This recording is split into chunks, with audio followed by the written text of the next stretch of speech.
So that's why we say human evolution, because we are not the only ones here. We talk about the human being, where we all are representative of a species that almost hits now the 7 billion rate. And when I was studying what are the core desires of a human being, then it's very simple, and I think you will find the same thing. What is every human being's core desires? Well, it all boils down, whatever human being does, whether you agree with their methods or not, it doesn't matter. It all comes to them trying to be happy in one way or the other. They might do the most stupid things, it doesn't matter. The intention behind it is in one way or the other being happy. Then we got power. Everybody wants to experience that they can do things, they can make a difference, they have some leverage on creating their life. And everybody also wants to see and experience meaning. So that is common to all human beings. No matter where you go on the planet, you will always have those parameters available and present. So, let's do a little bit of hard thinking here. Now, do you know that you are the end product of 2.5 million years of human evolution? 2.5 million years. This species, where you and I are at the edge, there is no future, it's only the here and now. So 2.5 million years it took life to get to that point where you and I find ourselves being. As I said, it's all researched to that what is available today as knowledge. And yes, maybe we are completely wrong. However, I believe we can all agree that for a long time, we as a species have been on the planet. Whether it's 1 million years or 2.5 or even 50,000 years, I wouldn't care. I'm just asking the question, technologically we have evolved a great deal. What happened psychologically? I mean, is there less fear, more love, more happiness, more fulfillment, less greed, less envy than 2,000 years ago? Our toys are different, sure. 5,000 years ago? What happened psychologically that we don't seem to really have made a lot of progress? Not to speak of when we go through the whole 2.5 million years or 50,000 years. Isn't that an interesting question? Why are we not born being happy, having power, meaning? Maybe we are born like that, but then the bloody conditioning is kicking in, and is taking most of that beautiful stuff what we have as a baby away from us. Then as adults we are in the condition of not really experiencing those 3 core desires. That leaves us vulnerable to the industry, who is too busy and happy to sell us anything what they come up with, because the promise is always, buy this and you're going to be more happy. Do this and it makes you more happy.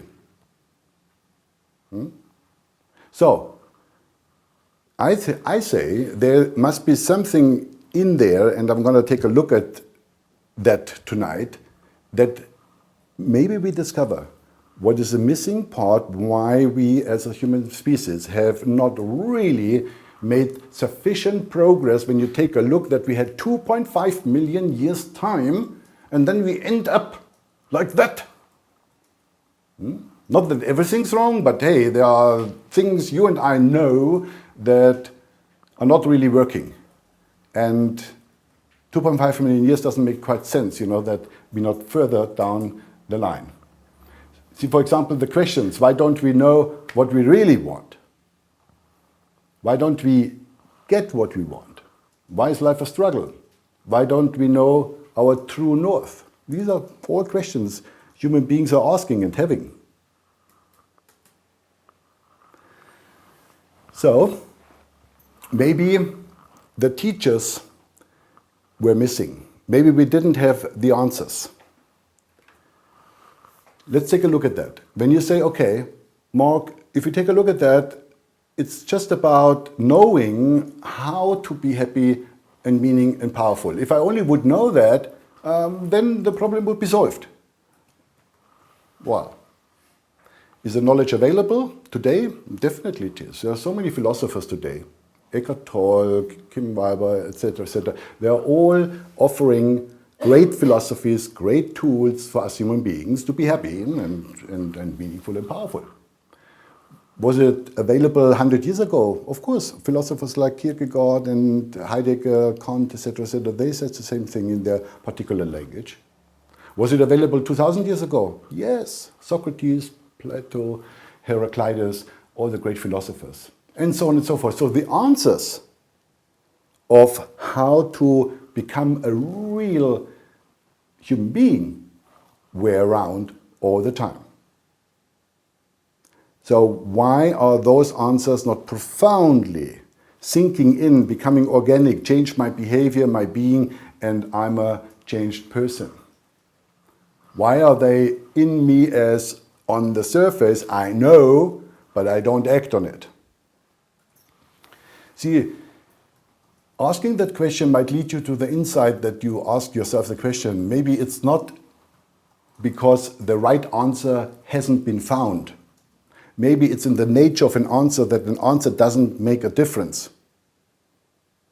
It doesn't give you power. Maybe it's there. Because if that would be so, if you would see that any answer in itself is not giving you power, not because it's a wrong answer, just because it's an answer, then what would happen? You wouldn't look for the next answer, right? You would not go that direction.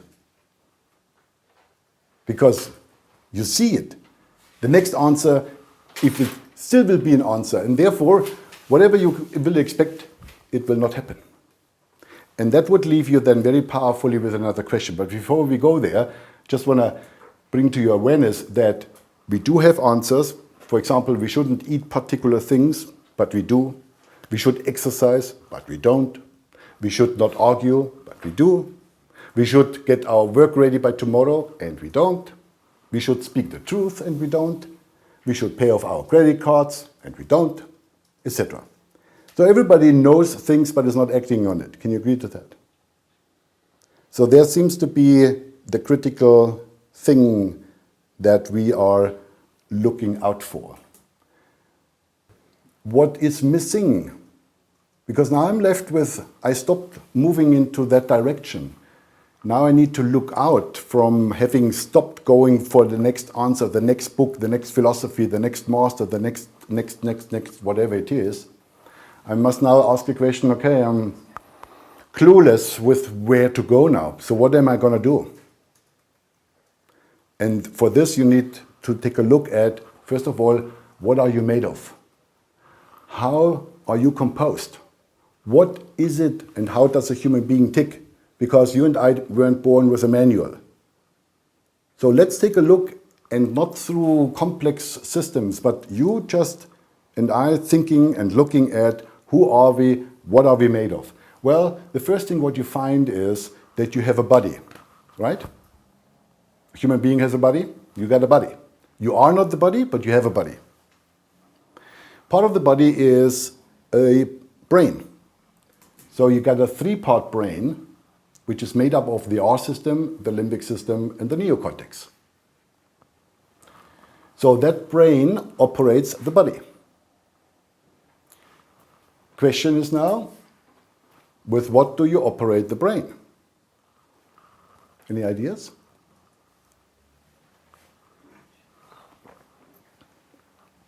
With what do you operate the brain? The brain is the hardware, right? You got 100 billion brain and nerve cells, 3 systems, 3 brain parts. And what is operating hardware? Software, right? So the mind, for example, is one operating system that is impacting on the brain. It's not the only one, but it's one. The other one is the subconscious. So we got the mind and the subconscious, and I'll explain to you in a moment how they work, because it's very interesting and very valuable to know that. So this is a part what I want to share specifically with you tonight is the three human operating systems: the mind, the subconscious, and consciousness.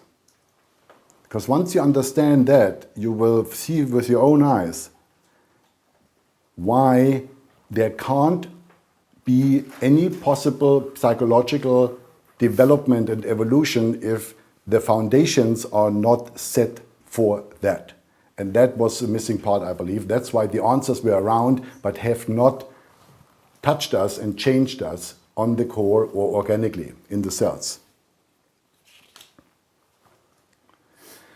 Consciousness is a word, I'm not sure how familiar you are with it, but it is more and more and more part of global awareness, what I'm very happy about.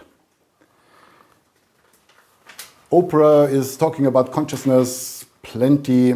Debbie Ford, the 21-day consciousness cleanse. And Debbie Ford, she even speaks that it is a human operating system, which is quite interesting. Even Jacques Chirac, whether you like him or not is a different question.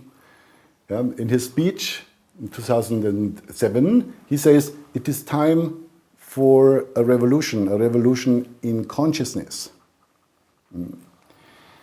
And Sunday Times, as I already said, recently called it the new currency. I would say commodity would be a better word for it, because commodity is a natural resource. I believe consciousness is. And it's raw. It needs to be refined. So the word consciousness, when we talk to companies and corporations where we also offer our products, it's really fascinating to see that almost everyone now is working with the word, has some understanding of it. It's not something esoteric, spooky, weird any longer as it was still 10 years ago, or especially 20 years ago. Okay, let's talk about the mind. The mind is that what you experience as the chatter between your ears. The mind is also often referred to as the monkey, because it consistently is talking to you. The mind is assessed to have a processing power of 2000 bits per second. That is not much at all. It's not very powerful. It's a very tiny, slow processor. And if you remember the first driver's lessons when you were sitting in the car and you had suddenly to deal with a dozen or half a dozen new things: indicators, steering, shifting gears, braking, clutch. For the mind, it's very difficult to get 3 new things handled. It instantly goes into overwhelm, wants to run away, and you really have to engage the mind to get that task done. With the mind, you are usually setting goals, making decisions, and then evaluating the progress. You judge, for example, I'm doing well, I'm not doing well. That's all part, activities of the mind. The mind is forever persistent in continuously being active and not a very powerful system. The powerful system, what we have, is the subconscious.